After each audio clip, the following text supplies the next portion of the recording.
Thank you for being here. Thank you for joining Let Them Know, the youth-led AYSRH Global Roadmap for Action.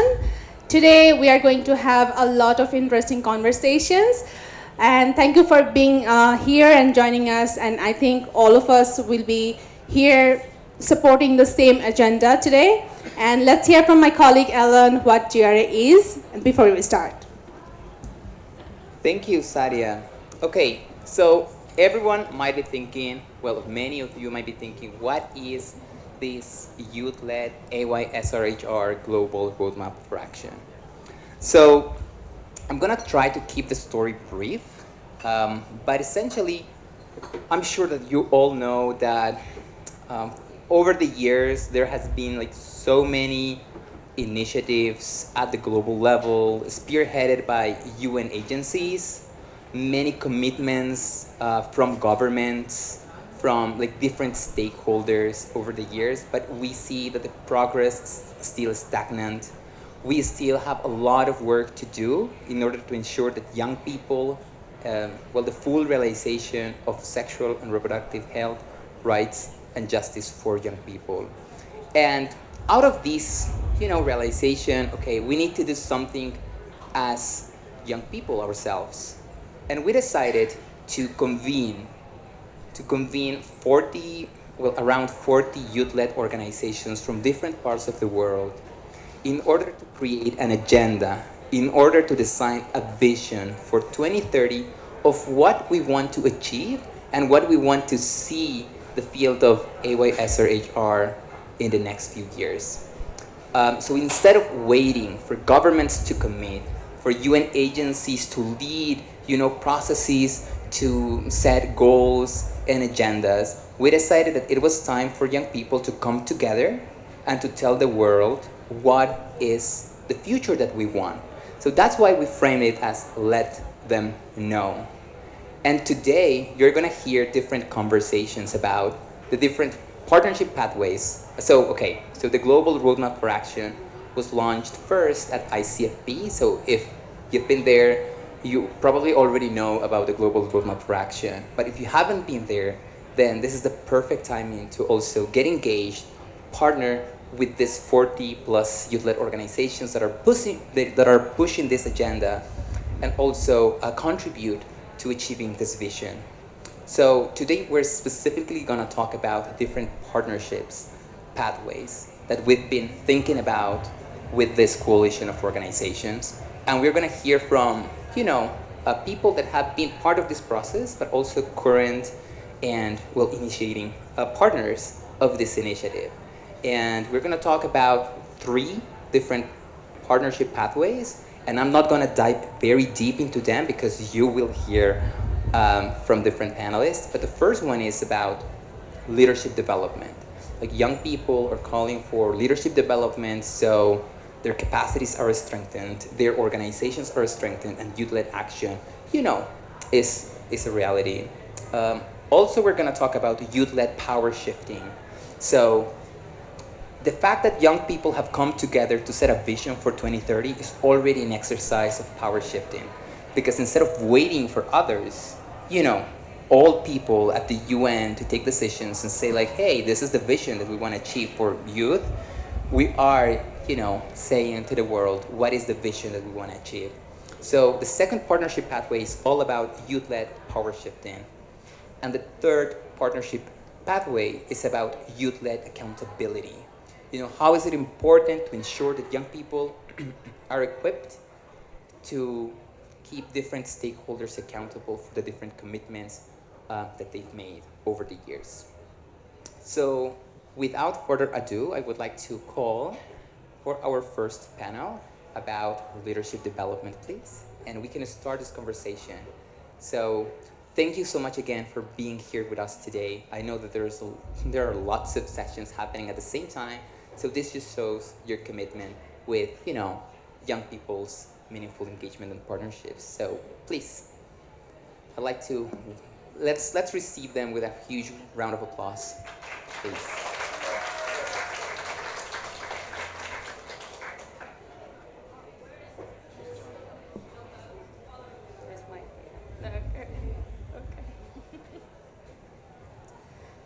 So, hi everyone.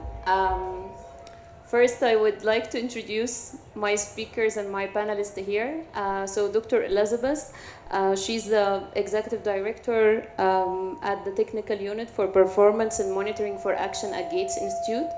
And then I have Kojo from Gates Institute, also Executive Director for the Challenge Initiatives. And then I have my friend and the singer and everything, Utuk.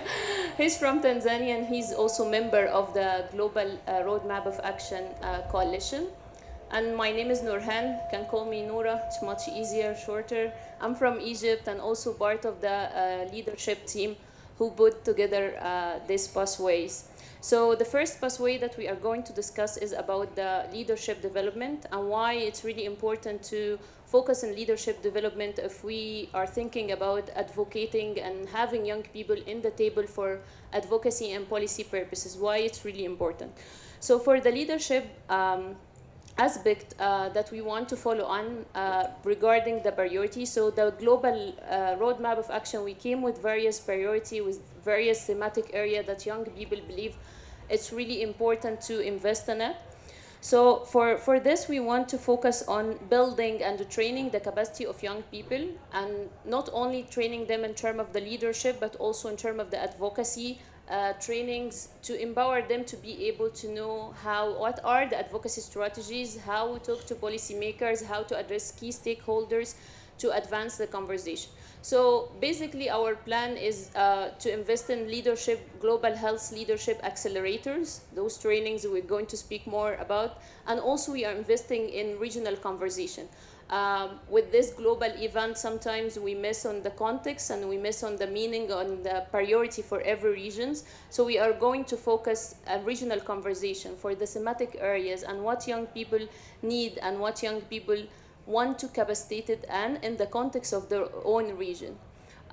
So these are the three main kind of aspects that we want to invest in, and the call to action for everyone here, either to support us being, if you are youth-led organization and want to join, you are welcome to join. If you are an investor, supporter, donor, that you want to invest in this track, you are also welcome.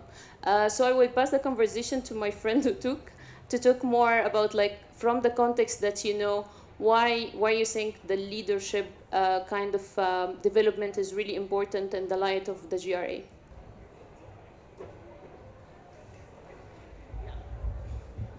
Ah. Okay, thank you. Thank you so much, Nora. Hi, everyone. So, to be able to explain that better, I think I can share a little bit of my background. Most people here have seen me singing, so they probably think I'm a singer. Of course, I am a singer, but with a little bit more of that. A couple of years ago, maybe 10 or more, I was graduating from a clinical officer college in Tanzania. And even though I like being a clinical officer and being able to reach, serve my community as a clinician, I thought I could do more. I thought I could reach out to communities. I thought I could be a leader. And that's the vision that I had, like so many other young people that have visions in their communities where we are from. And back in college, we formed Clinical Officer AYSRHR Youth Student-Led Club, which is still ongoing and is doing an amazing job. But then after, we went to found an organization. It's called Young and Alive Initiative. Me and some of my colleagues that we graduated from college. Even though we started that journey, it was difficult. It was difficult for us to engage with the community. It was difficult for us to know what to do and how we should do it. Just like so many other young people in their communities are facing these challenges. But I was lucky enough to be invited at the ICFP, International Conference on Family Planning, in 2013, where I met some of my colleagues from around the globe. And to be honest, this launched my journey to not only the global reproductive health community, but also my journey as a leader, was a community leader. Being in that space provided me another opportunity of meeting other people and other opportunities. But most of these opportunities helped me with skills and knowledge and pretty much tools that we needed, or I needed, to be able to be a good leader in my community. And thanks to some of those opportunities that I got or I received from many different partners, including the Gates Institute, we were able to establish a very, I would say, impactful nonprofit organization in Tanzania, and we are doing, I would say, an amazing job. And one of those opportunities was the Global Health Leadership Accelerator. And through scholarship and support from the Gates Institute, I attended a week-long intensive program on health leadership. So this is where you learn about personal mastery, how to create shared vision, how to create learning organization, system thinking, and and all of those kind of like unique skills that you need to be able to engage with the communities where you are. And it was very impactful. It was very eye-opening. It made it easier to address some of the very difficult questions that we have on the ground. Like how can we tap into the values and practices in our community, within our communities, without trying to be just random disruptors or just people who, trying to change their communities without a clear direction. And so when people are asking me or are asking us in our work that what can we do for young people or how can we partner with young people, not only you need to fund young people, but you also need to invest in skills and capacity for young people. And sometimes maybe people don't know how to do that. But from my experience, I think taking young people through extensive leadership training, it's very important. We don't have to think that young people are not ready for this kind of capacity or training. They are, because they are already leaders in their community. They're already driving change. So what they need is just right tools, right skills for them to be much more impactful. Thank you. Thank you. So a little bit of context of this course is 2-week course about leadership, basically course that we did a lot of round 2, and also some of the trainers now become also trainers. So the plan is to capitalize on youth who took also the training to educate also and provide the training to other young people. So that's the plan. And also keep in mind that after the panel we are going to ask you if you have any questions, comments, reflection on what's said, so be ready. I go back to you, Dr. Elizabeth. Why do you think, at your work that you do in the data and also in the light of the thematic area, we have one of the priorities about the transparency of data. What do you think also why it's really important to invest in leadership development for young people in the priority that we have at the Global Health?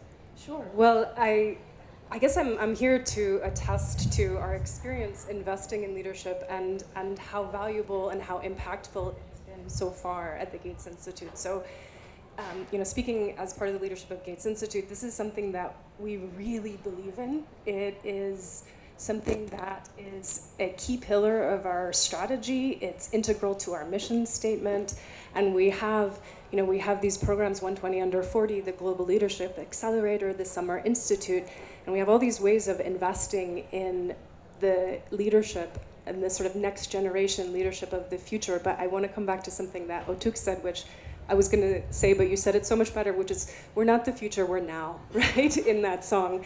And you reiterated it again. And I think that one thing that we've seen is that the youth leaders they're not the leaders of the future. They're leading right now out there in their communities, and all they need is a little bit of support from us. And when we provide that support, it has impact beyond anything that we might have done if we dropped in, right? Like that the youth are already leaders because they already have the passion, they already have the vision, they already have the connection to the needs of their communities, and so they're really the best people to support, right?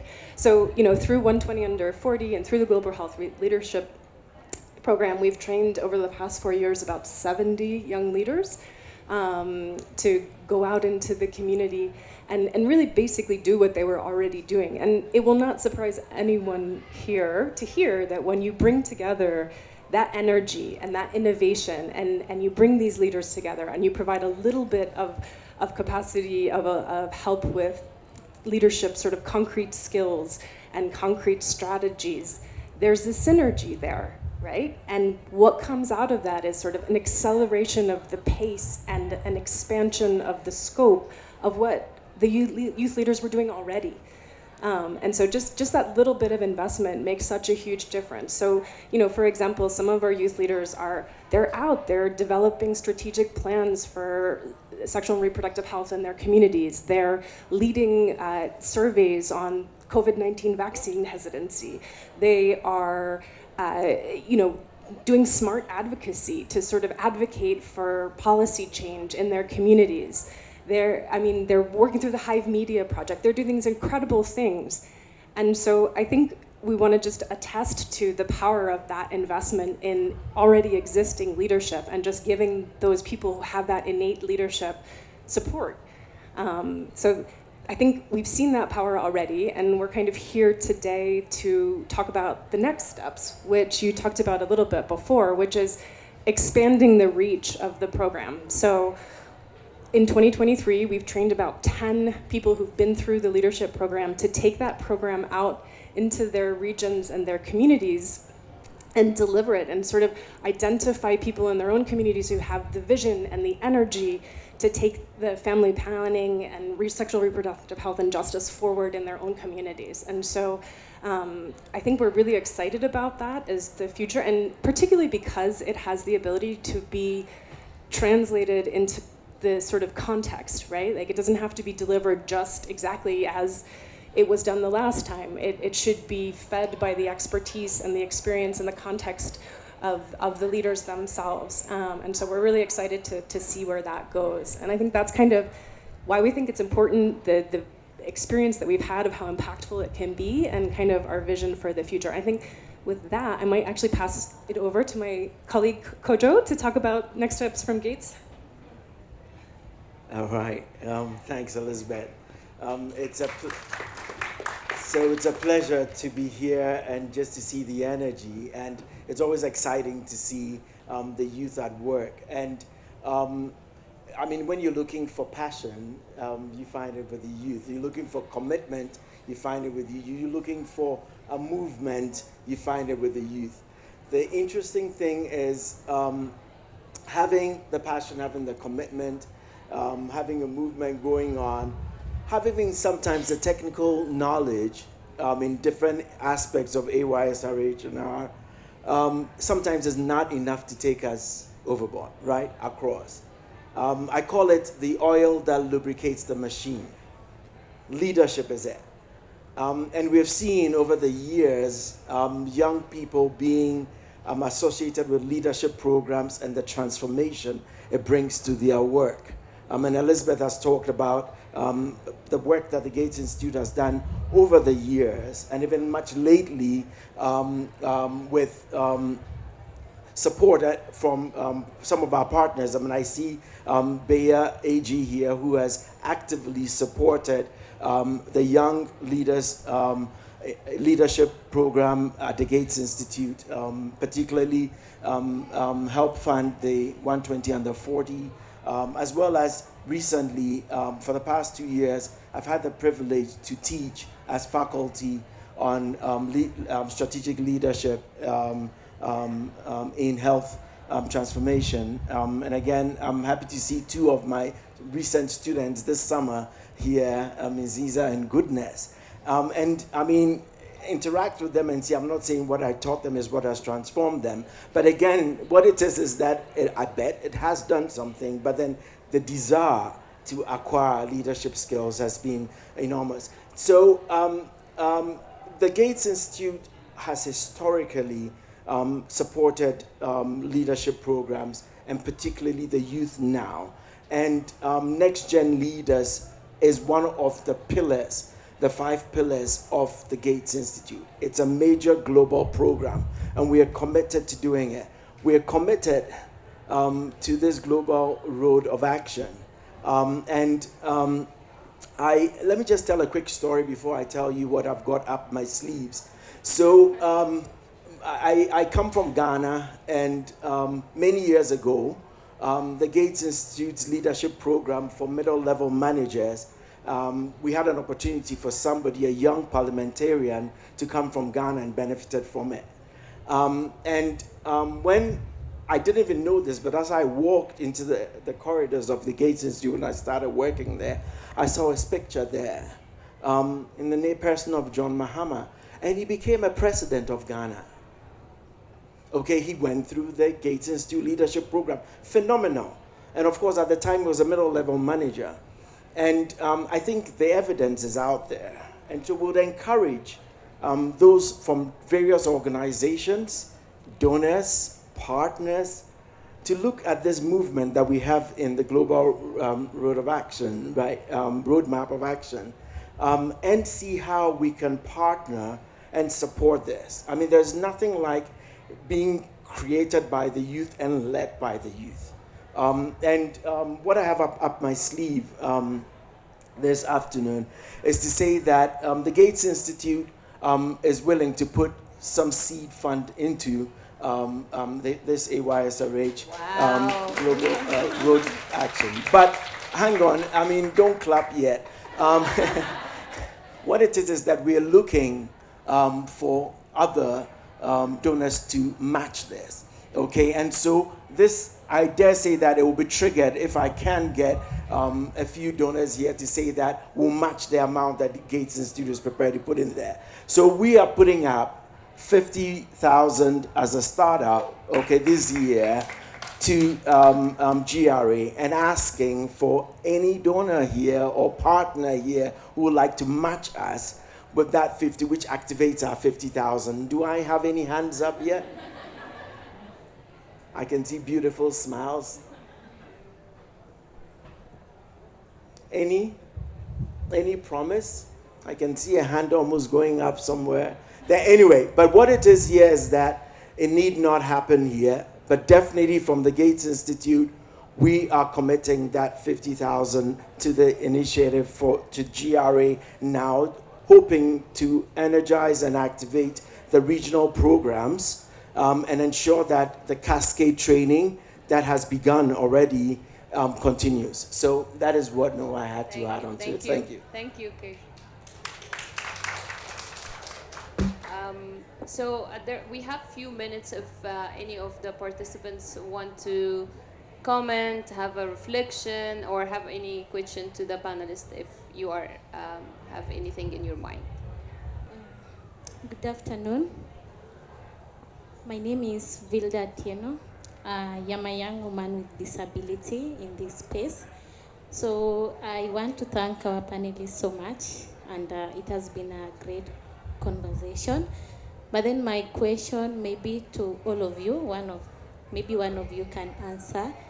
I heard one of the panelists talk of 10 people were trained, and then there's also this action towards bringing more young people. So my question is, in regards to disability inclusion, which is something that I'm so passionate about, how are you maybe making it intentional to bring such young persons with intersecting vulnerabilities to such spaces? Because for me, my experience is more of it's still something that is not being addressed even in the SRHR spaces. Thank you.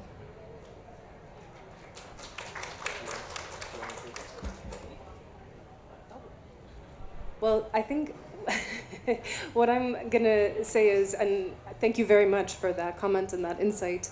And I think that one of the things that I talked about before is as we expand this program and we go into the regional, we have left it to be improved and to be designed. It's not completely designed. And so I think, I think we're taking on board what you say right now about in these sort of future iterations and as it expands, that we need to be intentional about intersecting vulnerabilities and intentional about recruiting people with intersecting vulnerabilities into these programs. So I think that's a very helpful comment. Thank you. And I guess if I want to also answer this, 2 days before the conference, many members of the GRA were meeting this coalition and this document that have some of the policy. It's 1 year old, so it still have a space to grow. But I remember very well, like many of us were thinking about having partnership tracks with local communities for many social group, people with disability, LGBT community, many more representation, because it needs to feed to the policy and thematic areas that we are saying. So I guess we are intentional in doing this and engaging. And if you want to like just go to the website, sign for the website below. That's so we have your contact and we can initiate this conversation and see how we can integrate more diverse young people. We are acknowledging in this document that young people are not homogeneous group. There is a wide diversity of need that need to be addressed in terms of the not only the gender and all different people with disability, but also the context that where we are coming from and the challenges that we are facing in our community. So I think we are intentional in doing this, and that's also one space that we are encouraging people to join this movement. So, and I guess this is one reflection that I like it about it, like youth movement have been fragmented for so long.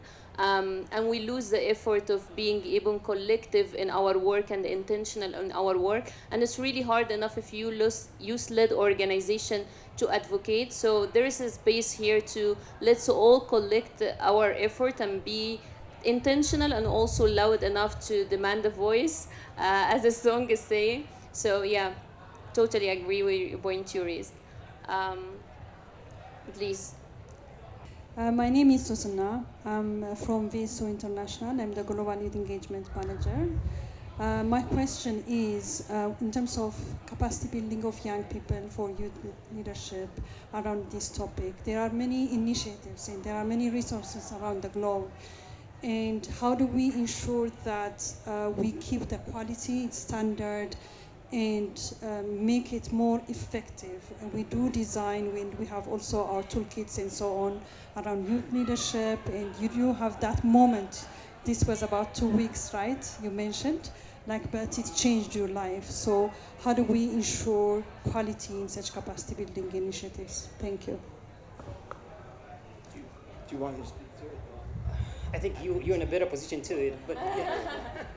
So I think the first thing is that the material is well curated, and also it's put together collectively with young people as well.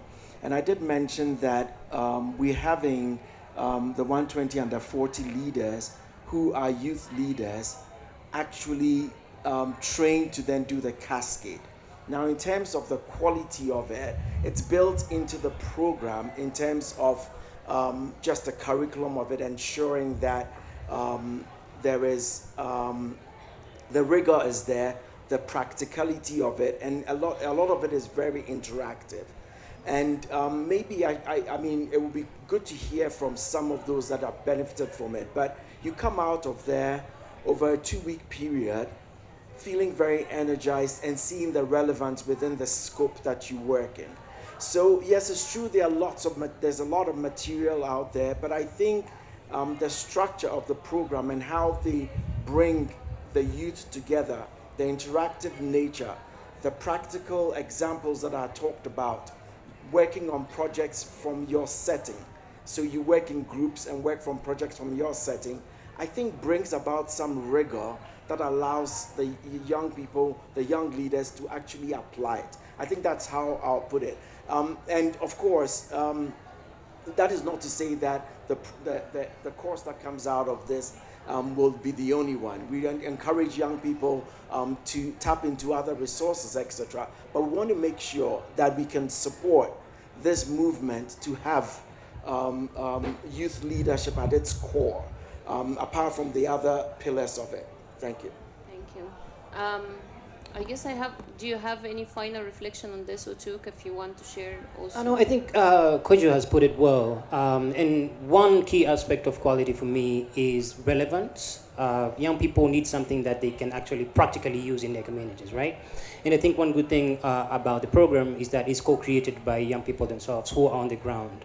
So the theory is there, but the practicality of it is very much related to whatever you're already going on, you know. And I think that's what makes the program, high quality. Yeah. I guess I have to wrap it up for this conversation, but we will be staying here after this. You can address any one of us about any question and reaching out. And I guess thank you so much for being here for this conversation.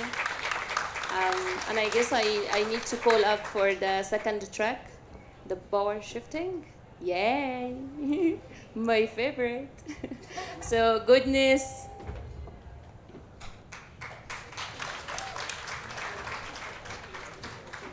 Yeah. You will jump? I'll try. You need help? No, thank you.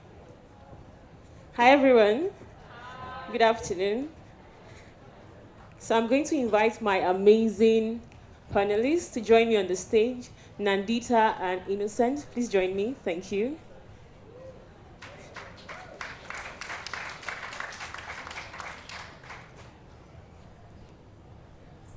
Great.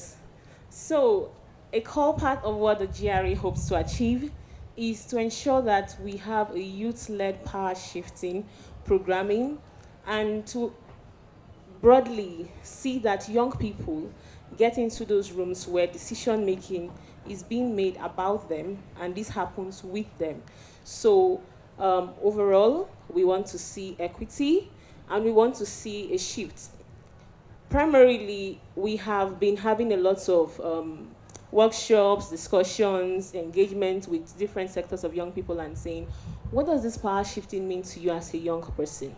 Given the different diversity that comes with young people. And also, what does it mean when we say that you are shifting power in your communities and in the engagement that happens as a youth leader leading youth-led organizations? And with all those thoughts, which are useful point of reflections, I will be having Innocent and Nandita introduce themselves as we delve into this conversation. So Innocent, let's get to know you better. Yeah, good afternoon, everyone. I'm so pleased to join this panel. My name is Innocent Grant. I work with Young and Alive Initiative based in Tanzania. So my colleague who took just walked down recently. Yeah, so I'm looking forward for a very fruitful conversation today on power shifting. Thank you. Hi everyone, I'm Nandita Tate and I'm based at the WHO in Geneva, Switzerland, where I lead the IBP network, and we are a network of civil society organizations working with WHO to ensure guidelines are being used at community level, but most importantly, that community feedback, including feedback from young people and young youth-led organizations, are being fed back to WHO. So I'm very happy to be here. Much. Yeah. So anytime I think of Innocent, he reminds me of my twin brother, who is also innocent. So, Innocent, you have been part of the GRA from when it was a baby, the ideation process, the global consultation with young people from across different countries, and you've also been part of the process through the launch at ICFP and how we are trying to define it better. I want to ask, what does the GRA represent to you as a young person? What does it represent to you as a youth leader working in a youth-led organization? And also, how has the power shifting dynamics impacted the work you do in Tanzania and your global engagement? Thank you. Whew, that's a big question. You can take it one bit at a time. Yeah, but good start. Yeah, so I think I want to start my points building from what Alan was sharing at first. For so many years, a lot of guidelines related to sexual and reproductive health have been made by partners. We don't know, so it's a guideline coming from the UN, it's a guideline coming from, big international organization, but we are not being involved. And I think that's when an opportunity to start building it ourselves started coming up, So last year, 40 youth-led organizations coming across the world. I didn't know anyone within that network, but we are bring together to create the GRA. And also coming to the question that just immediately came with the first question when the first panel was speaking about the priorities of the GRA. When the group of 40 youth-led organizations came together, the first priority that came up was acknowledging the intersection, the diversities of young people. And when you start acknowledging the intersections and the diversity of young people, I think you're automatically starting to build conversations around power shifting, power sharing among these diversities. So that's how I understand the GRA, and I really respect and appreciate that the fact that we came together to build that global roadmap of action. And today we are having the conversation with donors to support the GRA implementation. So that's a good start. So my second point is on the GRA pathway implementation. So the first panel was on leadership. Now I want to talk about the leadership. And what, for instance, in Tanzania have we started doing complementing the GRA work and all the idea of power shifting. So I think power shifting doesn't end between the conversation of us, members of the youth-led organizations and donors and partners within these rooms, but how do we take these conversations back to the communities themselves? Because it's also about having community have their own power to manage their own priorities. So I want to give two examples that we've been doing in Tanzania. So for instance, one of my favorite example is the work that we do with the Young Mothers Network in Dar es Salaam, Tanzania. So this work is called Young Mothers in Community Health. So we went to the communities, but they don't know us. They don't know it's innocent. I have all the power, I'm new to their community. I have the resources. I went to their own community. But I can't do anything because they don't trust me. What we did was to identify a champion within their own group. So we worked with a girl called Amina, who was a young mother herself, and she has a lot of influence to her group. So she's the one who brought together the group. She conducted trainings to her group on sexual and reproductive health. What we did was just shifting our power to Amina and let Amina do her work, do her magic. And it worked. We have a group of very powerful 25 young mothers in Bagara who are also champions of sexual and reproductive health. But again, they also do a lot of work on empowering themselves and their families economically.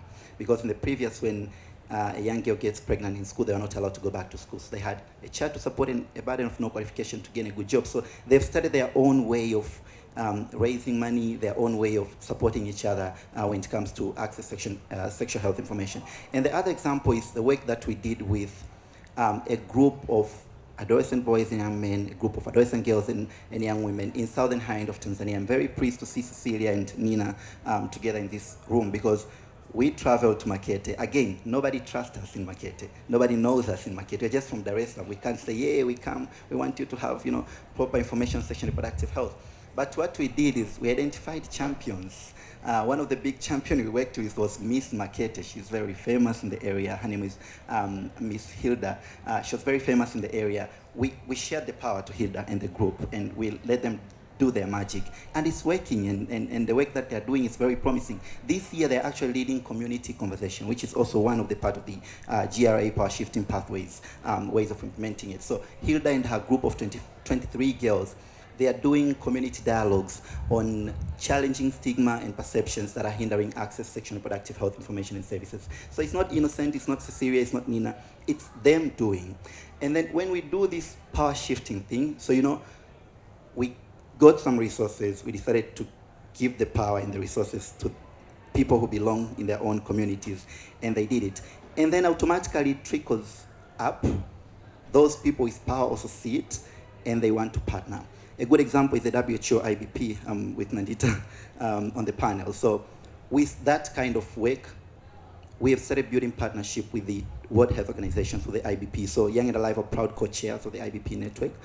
And I think when we work together, so when these discussions around global health, sexual and reproductive health, whatever, when they come on both ways, from the top and down from the communities, when they meet together, that crash, that collusion gives quite a good product, which is good health and well-being for our communities. So Absolutely. I see that. Like you were on point, and excellent point.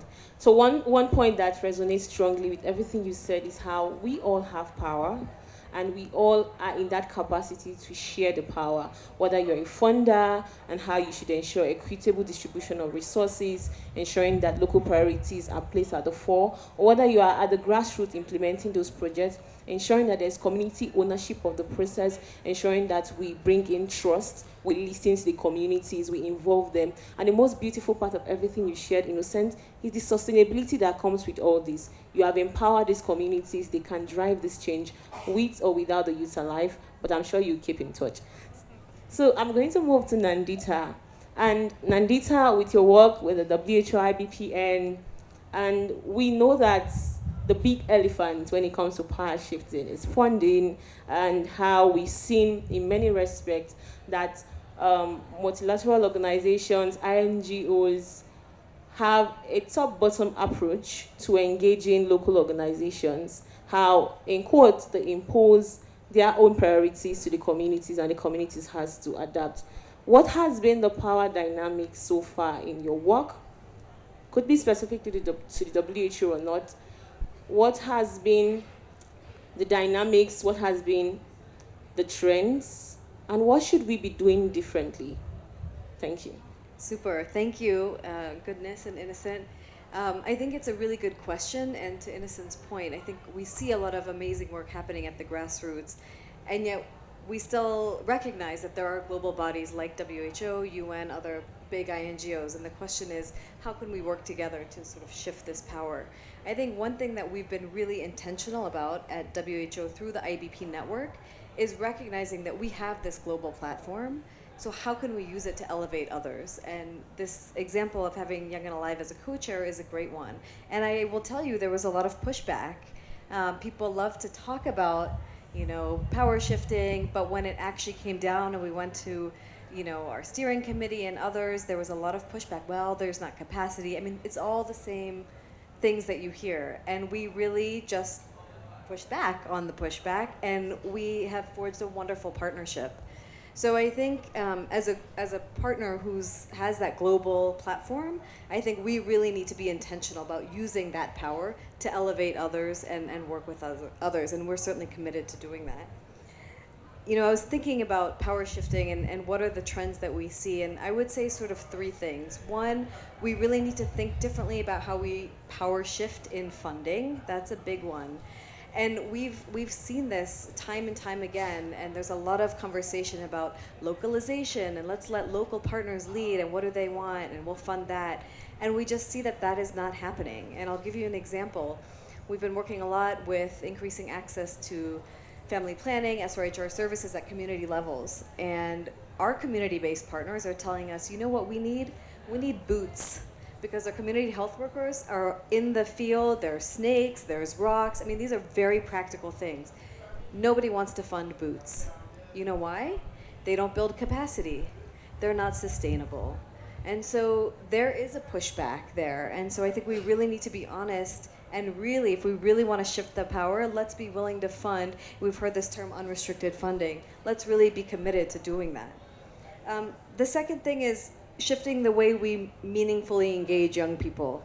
And we see that time and time and again. And Innocent, I'm going to use you as an example. The minute we had them on as co-chair, people saw the amazing work that Young and Alive was doing. And I was getting request after request. Oh, is Innocent available for this panel? Is Cecilia available for this panel, that panel? We want to bring them here. And I said, I mean, that's great. I want them to be elevated. And then we had a conversation. Who's funding the work you're doing on the ground? No, nobody. I mean, they were still fundraising. And I said, this is not the way we shift power. It's great to have you at these platforms, and we should continue to do that, absolutely. And we should be also willing to, if we're really going to meaningfully engage, it also means funding you to do the amazing work that you're doing. And so we've been trying to be very intentional. Thank you. About doing that, not only with Young and Alive, where we're working with your colleagues on involving them in a systematic review. This is a very high-level WHO systematic review document. Some of your research colleagues are involved with stipends. So there are ways to really do that meaningfully. So again, shifting the way we think about meaningful engagement. And then the last thing I'll say is kind of related, but shifting the way we support organizations. And I think we see that a lot with funders or even INGO partners. We love to collaborate on activities, right? Let's collaborate on this activity. Let's collaborate on that. Let's provide funding for this project. But there's a lot less support for the institutional capacity. How do you keep an organization running? How do you keep a secretariat running? We need to pay our rent. We need to pay, for internet. We need to pay, and again, it's a shift in the way we support organizations. And I think that's another really important conversation and an honest conversation that we need to have. Absolutely. Thank you so much. One point that I was excited as a young person is we pay them stipend. Do I have young people who agree to this? Because most times, like in most global engagements, local engagements, where you have young people on the board or attending events to contribute, it's more like, oh, you should be glad you have this platform. We're giving you visibility. But we also have bills to pay. Right? Tell me, sis. So I am excited that we are seeing that shift in how we empower young people. We support them financially, and that is why the GRA is important. Permit me to go back to this because this is the resonating point to what we're doing. The GRA recognizes that as youth-led organizations, as young leaders, we need that funds to support the work we are doing as young leaders, and at the same time to strengthen our organization programming on AYSRHR. One of the exciting activities which I would encourage you to go on the GRA website to learn more about this partnership pathway is providing small grants to local organizations, to individuals who are walking the talk on power shifting on AYSRHR. This would go a long way to say it's not just about we want to meaningfully engage young people. We also want to fund the work they are doing, and we are walking the talk on the meaningful end. Now, I'm going to ask some last rounds of questions before I go to my audience. I know I don't have a lot of time, but Innocent, what do you want to see happen differently with the audience you have here through the GRA and with the 40 youth-led organizations we have on the GRA and many more we hope to have in the coming years? Thank you, Goodness, for the question. So I think what I hope to see happening with the OGRA and all the priorities, the first priority is my first priority as well. Acknowledging the intersections and diversities of young people. And I think that, as I said, that trickles directly into giving them power. When you acknowledge these diversities, when you acknowledge the intersections, automatically people have to be acknowledged and appreciated. So automatically it gives them power. So if we wouldn't acknowledge Amina and her group, or if we wouldn't acknowledge Hilda and her group, possibly they wouldn't have that power to do the magic that they are doing within their communities. So when we acknowledge, we give people power. So let's do that. And there are various intersections, as I said. There could be young people. I mean, people say young people in Tanzania, but in Tanzania there are a lot of intersections. It could be young people living in Dar es Salaam, young people living in Beira, young people living with HIV, young people not living with HIV, young people pregnant, not pregnant, young people married, not married, young people member of LGBTQI community, not LGBT, young people with disability, or not. And some of them fall into multiple forms of intersections within these diversities. So let's acknowledge that. When we acknowledge, we give that power. And then this goes to my second point. Acknowledgement doesn't come with giving them spaces, as Nandita says, just bringing them up, say, we acknowledge LGBT people, so they're going to be part of the panel. No. We acknowledge people with disability, they're going to be part of the panel. No. So acknowledge also comes with sharing resources that we have. So donors in the room, we need those resources. We need those money to keep funding these activities. I'll tell you, we work with Hilda and Amina with very small funding. They are doing these community activities this year because they're very passionate. We don't pay them. We don't have money to keep pay them doing it continuously. But they keep doing it. How do we compensate their effort? And at the end of the day, we'll see a very good product of people within their communities having good health. But how do we compensate these activities that they're doing? So, two big things: acknowledging the power within these diversities and sections, and to donors, give us money, and to partners and international organizations, let's partner, let's do meaningful partnership, meaningful engagement. Just as a good example is what Nandita shared, us being the co-chairs of the IBP, WHO, but also the work that we've already been involved with the IBP that we're doing now. So it works that way. It's about money sharing, is about knowledge sharing that we do with these partnerships. So let's do that. The GRA ends in 2030, is it? So hopefully in 2030 we don't have these kinds of conversations again. Maybe we've made quite a good step. So thanks to Gates for putting money to the GRA, but calling for more donors. Let's do it together. We can actually do it. Thanks. I have absolutely nothing to add to that. To donors, do what? We didn't catch that part. To donors, do what? Very important. Thank you so much. And I just want to quickly chip in to say that all of this would make a significant impact, right? I have been involved with the Power Shifting Committee of the ICFP as an ICFP trailblazer, and then I got to meet Nandita, who is my mentor. We were paired together, and right now she's always introducing me as a colleague. I accept. But what it has transformed for me is everybody's seeing goodness and oh, power shifting goodness, power shifter goodness. And it challenges me to reflect in the work I do with other young people to see how am I giving spaces to more young people? How am I opening the doors of opportunity where young people are ahead and seen? How am I ensuring that I can connect the power shifting committee members who we have, the elephant in the room, funders and the rest, who are saying maybe we can begin to get involved. How can we connect them to fund what young people are doing? So I can acknowledge the fact that it would make a difference. If it has made a difference in me, it would definitely make so much more difference in the over 40 organizations, the GRA, so much more that will be coming along. And more importantly, the work these organizations are doing in their local communities. Nandita, what challenge do you have to this audience? Well, and I think this is something I would challenge myself. For a lot of us sitting in a global organization at HQ, are you really, am I really shifting my power as much as I can? How much did we pay to come to this conference?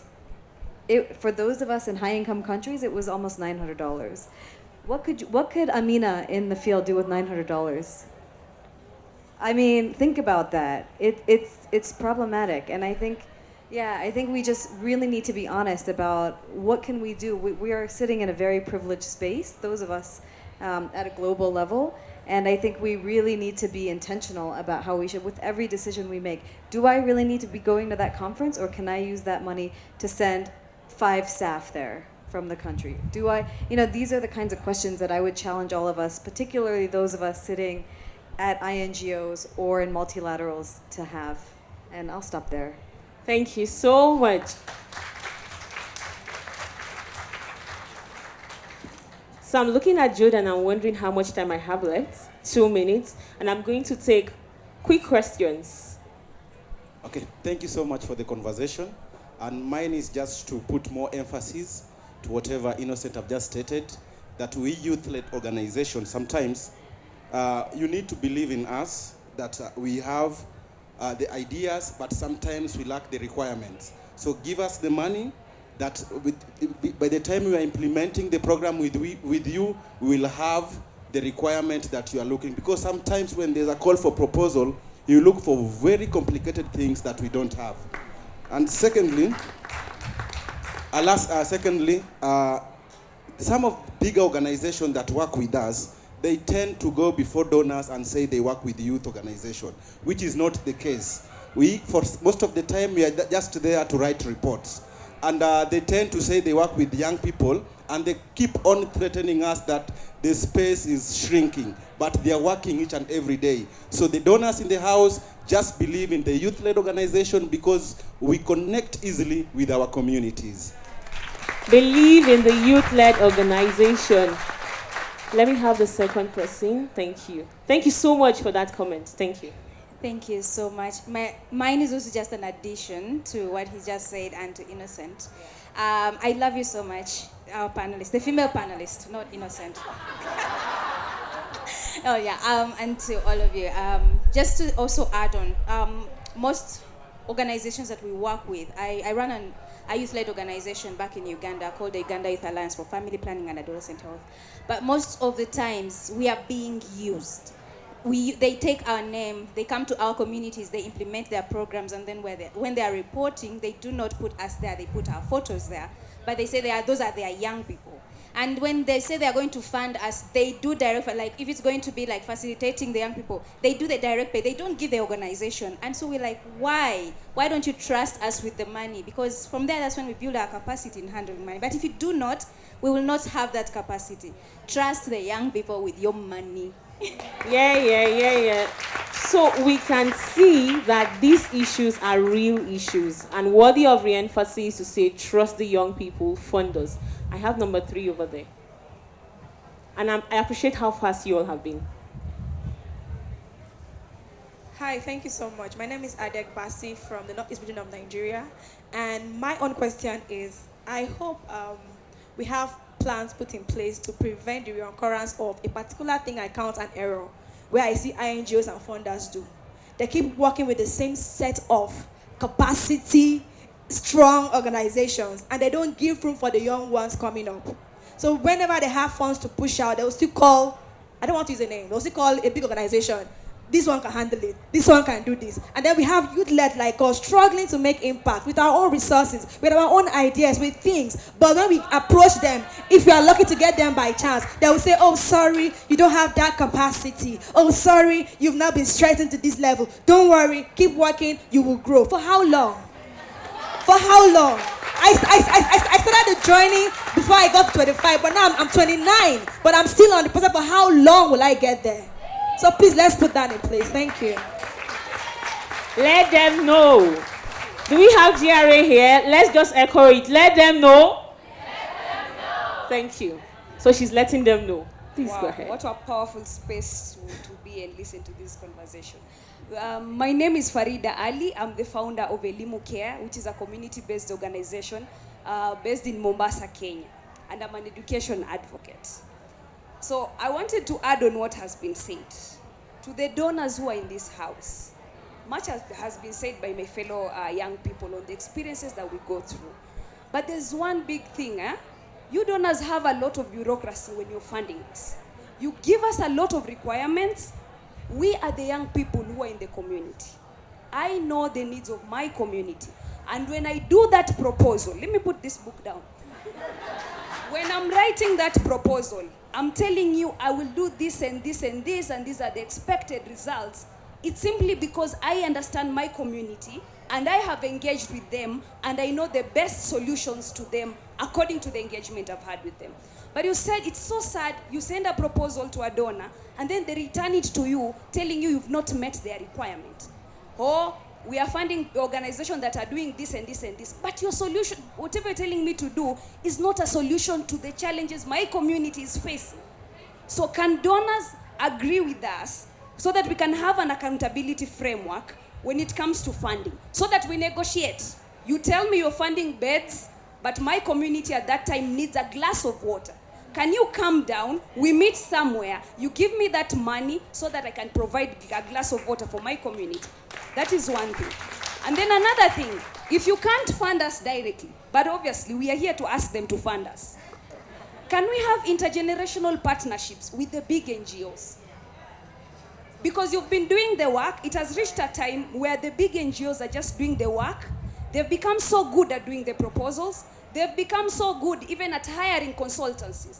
Young people tell me, how many hours do you take to design a proposal and send it and then to be told, we are sorry, you couldn't make it?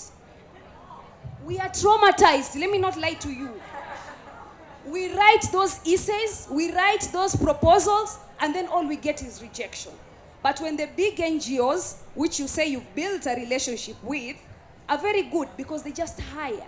You know, money gives you access. That is why we are asking for money. So they have access where they pay for consultancy service, proposals are done. You give them the money. They don't even implement on the ground. Because when they do the reports, they know the kind of language that they can give you for you to continue funding them. Yes.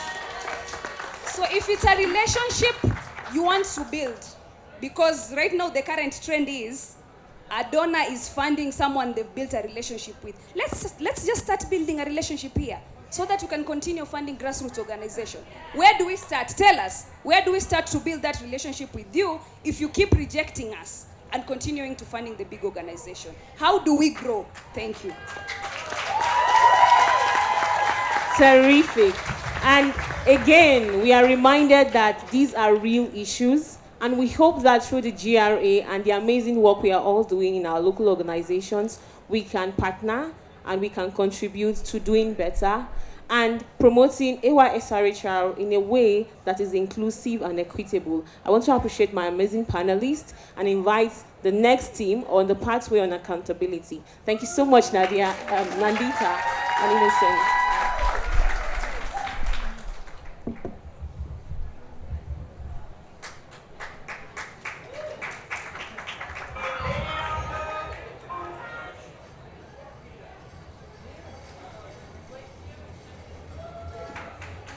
Can you hear me? You know, this happens to me all the time. I prepare for something and the previous one is so good, I have to work harder. So, hi everyone, I'm Sadia Rahman. I'm one of the member of GRA and part of the leadership team. So I'd like to invite David and Margaret, my wonderful colleague, for this last pathway of, not the last, but for today, pathway for GRA, that is advocacy and accountability. You know, it happened with me and Margaret as well. So I was the keynote speaker at ICFP 2018, and Margaret was just in 2016, and she set the bar so high. I was watching on her videos, and I was like, damn, I have to work harder. So welcome, David and Margaret. I would like you to introduce yourselves and the work that even you are doing, and then we jump to our conversation. Okay. Wow. I mean, just listening to everyone speak before this time, I'm like, okay, what else again do we call accountability? But it's good that we begin to think of how to institutionalize this and take it even more seriously, that the next time we're gathered together, we have some good news, right? I hope we're committing to that. My name is Margaret Bolaji Adebola. I work as the youth partnership lead with FP 2030, particularly in the Northwest and Central Africa. I'm also the founder and executive director of Stand With a Girl initiative. I mean, I'm particular about the role of being a youth partnership lead because it's important that we're moving from meaningful youth engagement, not because it's not a right word, but we've overflowed it. It's now tokenism. It's just, we just say it because we want to say it. But for me, the goal is equitable partnership, and I look forward to to having this conversation with you. I'll just pass it on to you.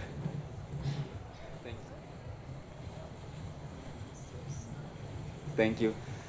So good afternoon, everyone. My name is David Imbago. I am the director of the Yield Hub. I am from Ecuador and based in Ecuador as well.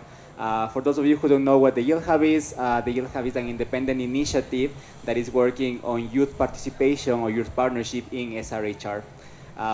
So we're also very happy and very proud to have contributed to the section on youth participation of the GRA, and we really feel like this document and the recommendations that are included in the GRA on meaningful youth engagement are very practical for your organizations if you want to engage with young people.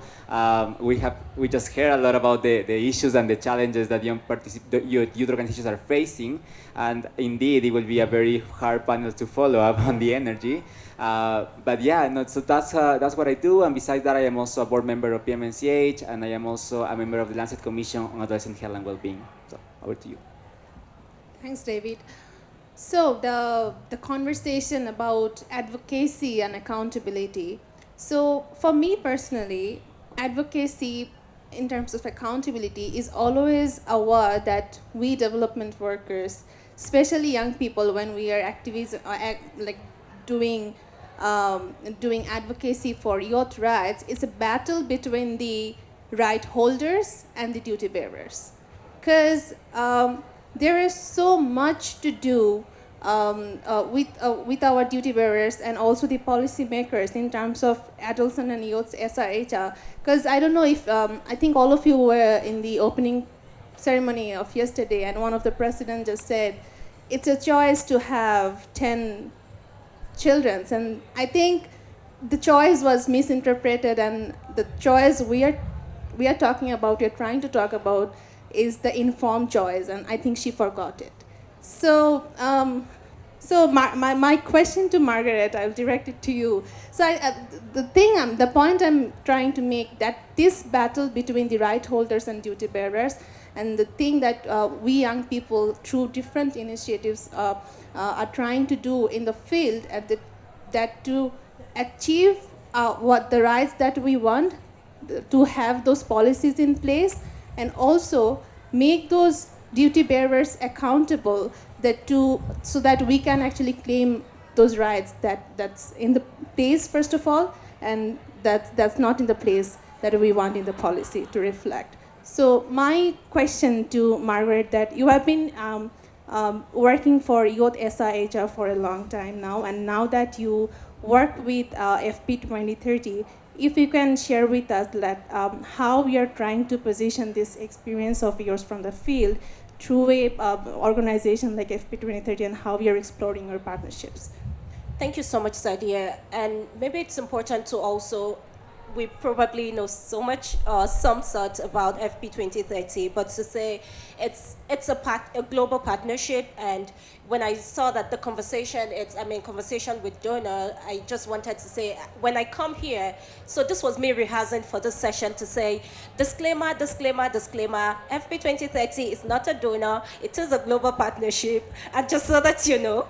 But also importantly is that, this really help us to bring together the widest possible range of partners across discipline and sectors, while also situating family planning at the crossroad of the global health, development, and gender equality agenda. And the key things that we do, it's really just mobilizing and driving commitments at all levels. And those commitments are very important. And it's important to know that most of our countries, over 30 countries, have made commitment to FP 2030 goal. And we've seen a shift from FP 2020 to FP 2030, how it used to be tug of war to have adolescents and youths even come on board. So those are the scenarios. So it was we starting from, oh, you need data is saying this. By the way, data is also something that we also support. We're that one-stop shop for data on family planning. And say you need to include young people, your commitment needs to be inclusive and what have you. And then we then move to countries say, oh, that's true. We can then talk about child marriage for some, or married, and all of the struggle comes along. But interesting part is that we've gotten to a time where, given the structure and the structure within the support network, is that we walk through the government focal point, we walk through the donor focal point, we walk through the CSO focal point, but that is not enough. We have the youth focal points, and we have some of them here. If you're here, let me just see you, and you're proud of being one, okay? They're doing an amazing job, and the reason is, not only, for me, thinking about accountability, it's transparency precedes accountability. If I don't know what you're putting in there, if I'm not part of it, if I'm not able to contribute to that commitment and say A, B is what the issue are, hear from me, then, tracking it or following you up, it's good, but it's not good enough because we didn't co-create it together. So we were really excited to see our youth focal point being part of the process of commitment making in most of the countries. There were countries like Comoros where, it was missing completely, and we had young people stood up, the youth focal point, to say, it's not gonna be signed until we get young people need prioritized. And this is already taking a shift from just having young people or mentioning AY just so that it's fine on paper, to including it with the inclusion of the young people. But we know that there's still so much challenge in the implementation. And that's why for us, what we prioritize is to continue to build capacity of young people. Again, I think this word, building capacity of young people, is oversubscribed, right? It's sitting with young people, what exact kind of skills do you really need? And how can we provide the support? But not just providing those kind of capacity building, you also need some level of funding. Yes, you can develop that beautiful roadmap, smart advocacy, and what have you after the training. But if there are no resources to be able to follow it up, then it ends on the shelf. And that's why for us, it's also mobilizing the right funders, speaking to the right persons. We also have the RRM, which is Rapid Response Mechanism. It's a seed grant, I have to admit. We're not doing enough. We will do more. Interestingly, we trust youth. We are also partnering with them to ensure that resources are made available for young people to continue to pursue accountability and make sure that government, this is what we both put in.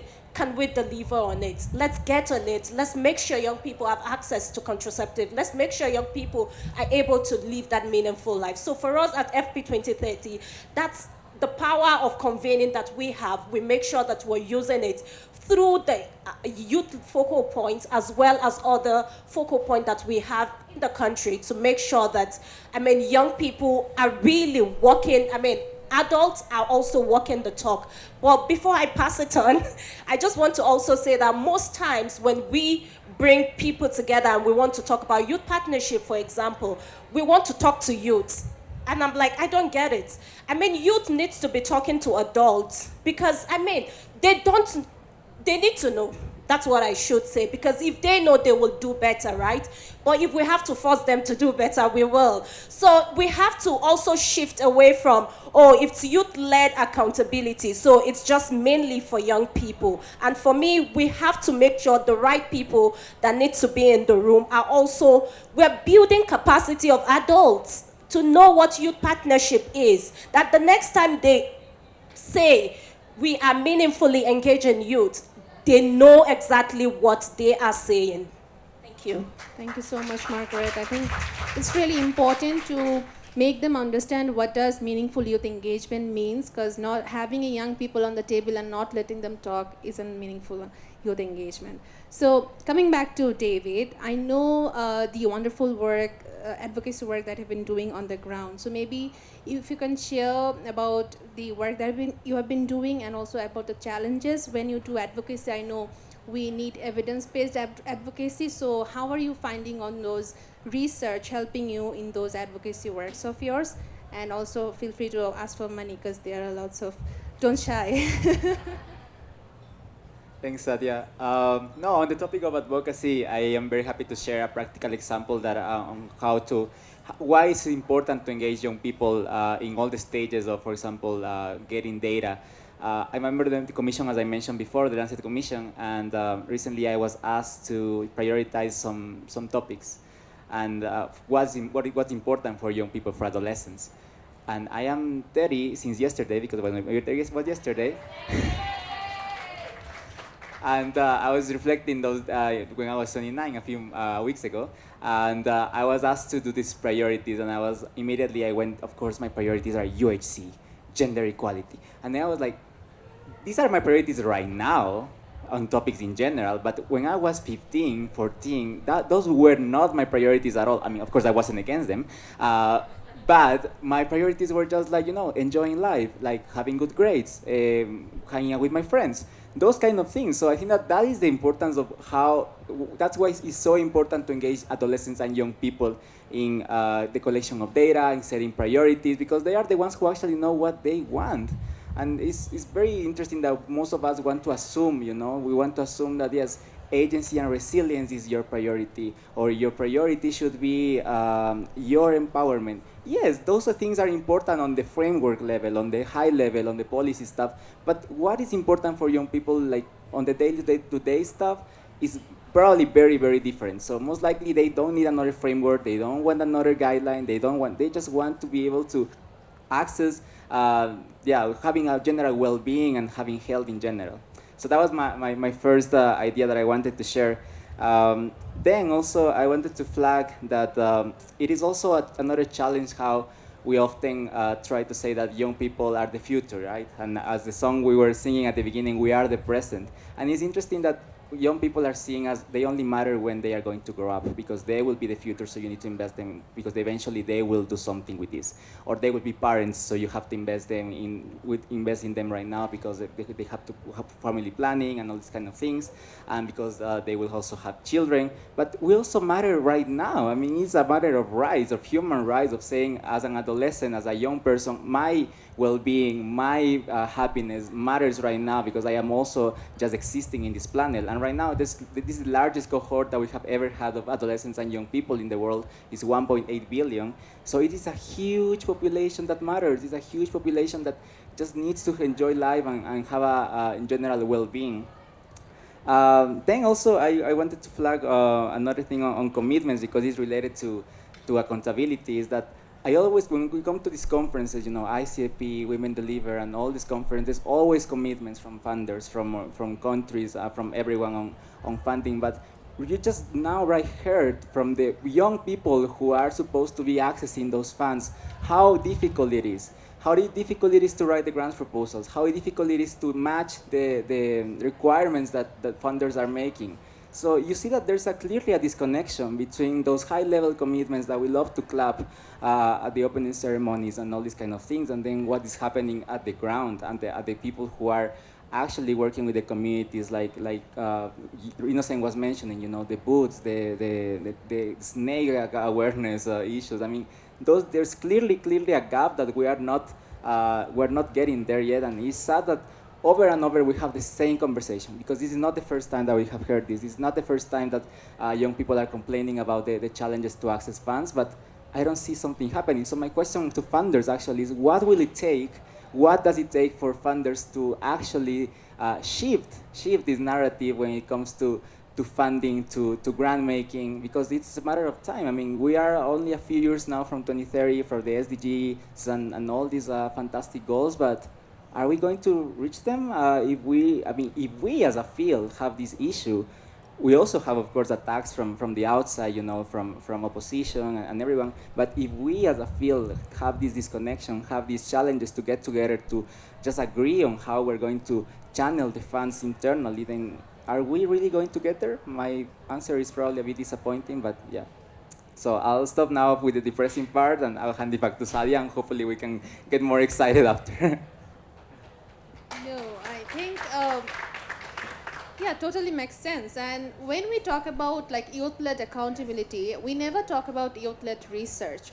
Like we don't want to trust young people as a researchers. When we have like any funding proposal open, we always want something out of the box, something unique, something, those are important, don't get me wrong, but research is important as well, because if we don't have data, how are we going to have our policymakers accountable?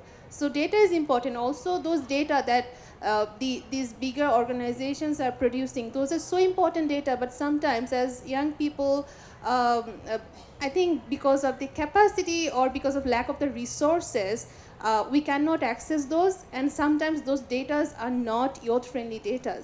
So whenever you are producing something very important, please try to make them accessible for young people in a youth-friendly way, so that those are easily accessible and those are usable. And also, I think it's important to empower young people to track progress and hold those stakeholders accountable, because we have been doing work on the ground, but we are not able to track those progresses. That doesn't make any sense. So being involved in those tracking those progress and those conversations is as important as being on those tables and representing ourselves as young people. So I think the conversation that we are having, that summarizes what meaningful youth engagement is, and as long as our stakeholders doesn't have this clear sense, what does that mean? I think the battle still continues. So I'm going back to Margaret just to wrap up. Like, what do you think about this youth-led research and how you're seeing this agenda to be pushed in your work in future? Thank you so much. Again, it goes back to the fact that when we say meaningful youth engagement or equitable partnership, we have to make sure that it's across the lifespan of a project, of a program, and it starts from that research, then to designing, and then you go to implementation, and then you're monitoring all through across board. But for me, research, monitoring, and evaluation, it cuts crossing, and young people needs to take charge of that. So it's something that we have to definitely incorporate into whatever we do. But I also wanted to also say that I know that we're talking about the shift in the power and then youth-led accountability, and we've been saying donor.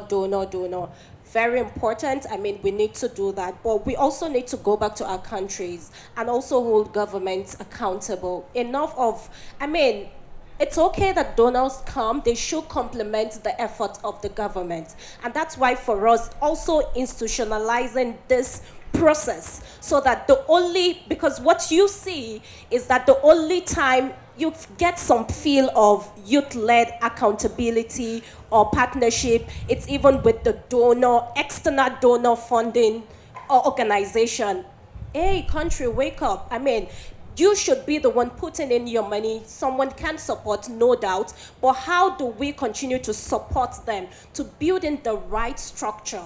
How do we develop scorecards to make sure we are tracking and we are also if you're on red, you know you're not doing well. What are the key indicators that really tells that a government, a program in that country is actually on its way to achieving this equitable youth partnership? Until we continue to see from that lens of the government that they are institutionalizing it, then sustainability, because yes, donors got agenda. Donors are not forever with you, right? They have a lifespan. But at the same time, the government is always there. So it's important that we are integrating this into existing structure so that it will come to stay. I also wanted to say that at FP 2030, you know, the shift also from, because it's a two-way traffic when we talk about youth-led organization. The young people are now commitment makers. They're saying, hey, yes, it's not that we're just holding you accountable. We also are accountable. And that's who we are. We're responsible. We are able to do this work. And there's several youth-led organizations that have made commitment to FP 2030 goal. I mean, this gives me so much joy because it shows that, yes, we are decision makers right now, aren't we? I mean, what exactly are we doing here if we're not? So, I mean, we're taking charge, and it is very important. And to also mention that at FP 2030, the Northwest and Central Africa Orb is setting up the Adolescent and Youth Center of Excellence, and we are co-creating with young people. It's still in the ideation phase. We're speaking to young people. We want it to be led by them, for them. I mean, when I use this word, I want you to trust me. I'm just not saying, oh, for me. We use those semantics, but it is that we want to make sure that we have something that is inclusive, has the right quality, is responsive, and it's able to meet the unique needs of adolescents and youth. I just wanted to put that down. You can visit our booths. You can also check us on the website, but we really have to wake up and start something. We are not there yet, I admit, but we are on the way to making it meaningful. But every time we talk about the donor, and even as donors and as youth-led organization, let's think about our governments. Let's make sure we are institutionalizing all of those wonderful things we're saying and doing for sustainability purposes. Thank you so much, Margaret. David, I see Jordan showing me the watch. So, David, just wrap up. Thank you so much. I saw that we have to wrap up the session, so I'll be fast. No, I totally agree with everything Margaret just mentioned, and specifically on the piece of indicators. That's also not a challenge. That how do we say that we're successful on youth engagement? The lack of benchmarks is a huge issue to say, because funders also want, you know, like the results, the indicators. How did you go from point A to B, and what was the success? But sometimes it's just hard because it is something that we have not taken the time to develop these benchmarks. We say numbers of participations, number of youth conferences, but what about the quality as well? So I think that's also something that is another problem, and not to leave you also only with problems, but also with solutions. That is something that we are doing at the Yield Hub. We are assembling different action learning groups who are tackling these problems. For example, we recently started one on measuring youth participation as an action learning group who are looking into this, and we also started other groups who are looking into how to compensate young people, what happens when you age out from the field, and also how to be more inclusive in the recruitment of young people. And I'm very happy that we have some partners here. Ebony Terry is one of the members of the action learning groups. Young and Alive is also, and a few more who are in the room. So just be ready to see some outcomes from this process. We are very happy that we are involving funders, researchers, advocates, implementers, INGOs, youth organizations into these groups. So it's a matter of finding solutions together, because it's not just about youth saying this is what we want. That's something completely unrealistic, completely out of the what is doable, and honestly just finding solutions together as a field. So thank you so much, and I'll hand it over back to Sadi. Thank you so much. So can we have a quick question and answer session? Do we have any questions to this panel? I can see one hand. Yeah, maybe. Can we have Mike here?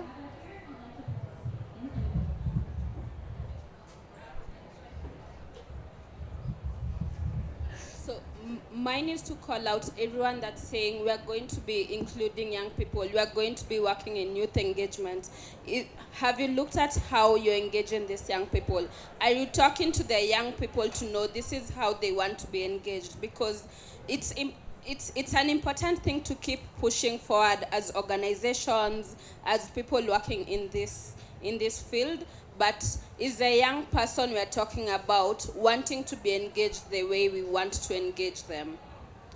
I work a lot in youth-driven design, and half the time, my time is spent in asking the people I'm working with, how do they want me to help them? How do they want me to engage them? I will not take up my own solutions and go to them and tell them, I heard you guys do not have tissue paper, so here's tissue paper. Maybe tissue paper was not how they wanted the solution. They wanted something different. Yeah, that's all. Just to say that we have a similar question as we continue to co-create the Center of Excellence, but thank you for also reminding us and to say, yes, this is definitely what we want to hear from young people themselves, not us just dumping it at their feet, never. Yeah, I think that's where GRA comes. So there are 40 organizations in this coalition, and throughout the process, we have tried to ask from these youth organizations who are working on the ground, like what they want, how they want this coalition to work. And we're still co-creating, but the roadmap that we have, that I can assure, it was consulted with all these 40 coalition members, and this is the co-creation of all those 40 youth-led organizations from different regions. Any other questions? No, we have to wrap up, but we'll be around. Let's take these questions and talk to you. Sorry, thank you so much.